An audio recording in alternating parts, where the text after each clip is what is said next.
Team 7, number 3, written by Justin Jordan, art by Julius Gopez. So,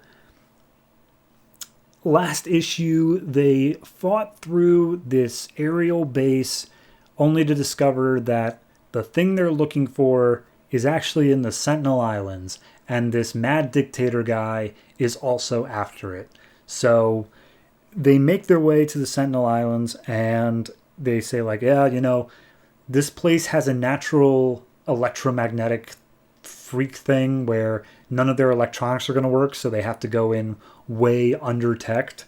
So they literally raft into the island, and when they make their way there, they see this sheer, basically glass wall that's covered in spikes that they have to climb up, and they're like, all right, so when we get up to the top here, there should be like an uncontacted tribe, and then we can figure out from them where to go from for the Black Diamond. And by the way, this is a Black Diamond probability tie-in. Don't think I mentioned that, but it is. So they get up there, and the entire tribe has just been decimated. Like, everyone is dead, but there are also bodies of mercenaries. So they're like, oh, okay, so we're running a little bit late to the party, but we should go ahead and hop on in there. So they start walking through the tribe, and at one point, Bronson starts making conversation with Grifter, saying like, hey, Grifter, I got a question. You're the only guy who wears a mask. Why is that? And Grifter's like, it's because I don't think we're going to stay as super secret as they want us to be, and I don't want my face to be out there once this all blows up.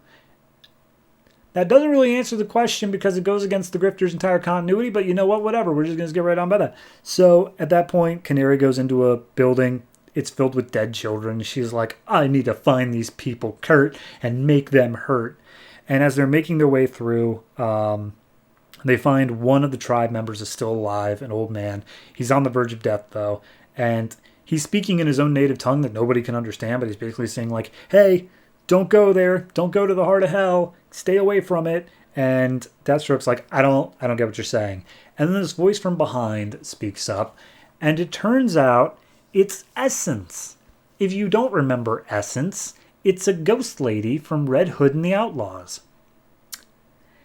So Essence is here, and she says, she tells Deathstroke, hey, he says not to go to the heart of hell, but he's wrong. And Deathstroke starts opening up fire, and everyone's like, what are you shooting at, dude? We can't see anything. And Deathstroke starts talking to Essence, and it's like, oh, only you can see me, and you can hear me. And you can call me Essence, but I have to tell you. And Deathstroke's like, nah, we're not doing this. You're either going to show yourself to everybody or I'm going to ignore you. And she's like, but it's of grave importance. And he's like, the only reason you would be contacting me is because you need me to do something. And I'm not going to do anything if my team thinks I'm crazy. So you're going to go ahead and show yourself to all of them. And she's like, all right, fine, whatever. So she shows herself to all of Team 7. And she's like, hey, guys, hi. You need to pick up the pace and get to the heart of hell. And then we cut over to the mercenary groups that have taken a few of the prisoners hostage, and they're making their way through the island.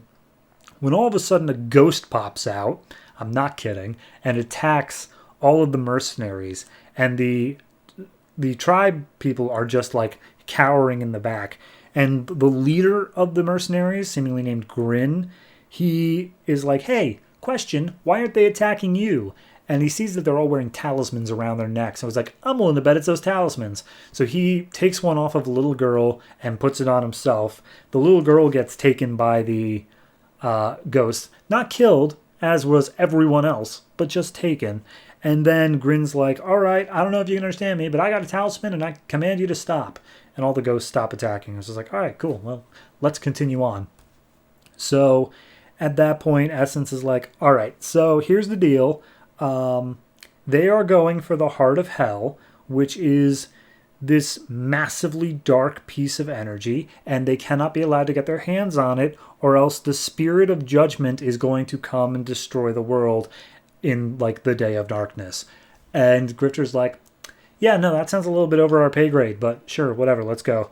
So at that point, Essence is like, I'm going to try to get you through like the ghosts, which are the sentinels, and they won't bother you for the most part, but you do need to move very quickly because I'm breaking a lot of rules doing this. And if you die on this island, you will become one of these ghosts. And so they start making their way towards the heart of hell. And then we see the King of Gamorra has a full-on Minority Reports pool of children who can see the future. And they say, yes, that your followers have made their way to the heart of hell, but there are other people who are also searching for it. And the heart of hell is apparently just this lava pit, like straight out of a video game. It has like a bunch of rocks you can step on to make your way to the center. And it has the black diamond in the middle, which is confusing because last issue they specifically showed that the black diamond was in like a middle of a prison cell or something. But hey, whatever. So at that point, the devout people have made their way there. They hear Team 7 coming up the rear, and so they start placing traps and whatnot. Once Team 7 arrives, they take out a few of the guys, but then Deathstroke gets separated from the rest of the group by an explosion that they set up. So at that point, the rest of the team is forced to retreat, leaving Deathstroke by himself against Grin. He seemingly doesn't back down. He just immediately starts slashing Grin, and he's like, "Oh, you Americans, you'll never possess the god of vengeance." And I love this part here where Grin goes for the diamond. Deathstroke says no and leaps after him with a knife. Grin says yes, is stabbed by the knife, and then he's like, "Oh wait, no, don't touch it. You don't understand. It has such power." And Deathstroke goes, he touches the black diamond, and immediately, this is during an eclipse, mind you, he immediately becomes Eclipso. And he's like, "Yes, Slade Wilson, this flesh will be more than suitable for my goals." So Deathstroke's now Eclipso. This issue felt very fast. This issue felt like it was like, oh, we need to get to the end of this like now for no particular reason. I don't even know why. Like, we got to the island and then it was just, here's Essence. Essence is telling you things you need. Like, Essence didn't even do anything. I don't even know why she was here. Honestly, by the time it got to the point where Essence was protecting him from the ghosts, that should have been like the end of the issue. But instead, we got 8 more pages that just kind of did what should have been the entirety of the next issue. I don't know why they insisted on going so fast here, but hey, they did, and it's whatever. I'm going to give this one like a 6, though, just because I really don't understand what it's going for. Maybe that's on me, but it does seem that they just kind of got dropped into this mission and they're just rolling with the punches, and that's fine. I don't have an issue with that, but I don't feel like it's been explained to the reader exactly what's going on. Like, why does the Kaizen of Gamorra have a Minority Report style pool of future vision seers? It's iffy. It's iffy is the best way to say it, I think. So yeah, 6. Hopefully it improves. I think this is an 8 issue run, so it's not even halfway there.